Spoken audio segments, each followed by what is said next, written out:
So are you suing him? Absolutely.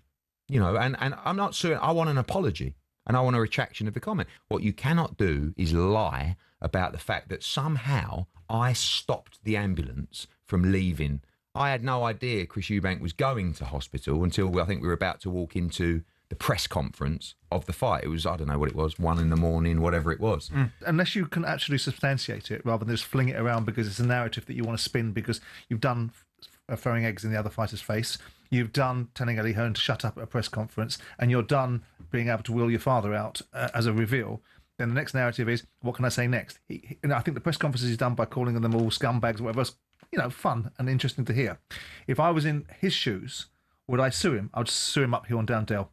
Not because I want the money, because whatever money I got out of the consequences of his utterings would be given to charity, but because I want to say this is my reputation you're playing about with here, and whether you don't like me or not, that's one thing. If you're going to turn around and say that I have deliberately put you in a way of harm by deliberately stopping you, then you're moving into a territory which is reputational damage, which is taking me into a space which is seeded in people's minds and will damage my business, my reputation, and my standards. I don't think so, my old son. What we said to his team was, listen, mate, you can call me what you want, right? You can don't like me, you can, but what you can't, so you have to just say, overstep the mark on that one. Obviously, Eddie didn't stop the ambulance, but let's make sure we learn from anything that happened. I dress it up how you want, but unfortunately, his stubbornness, won't, and that's why you won't hear him say it again. He'll step back from it in the same way he stepped back from calling Frank the things that he called Frank and said that Frank had lied and cheated his way through the industry. He stepped back from that pretty quick, didn't he? Yeah, but he made an apology for that as well. But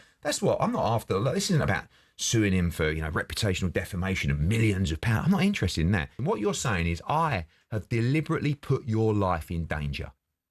No way ever, and don't you ever say that, and you will pay the consequences for saying that.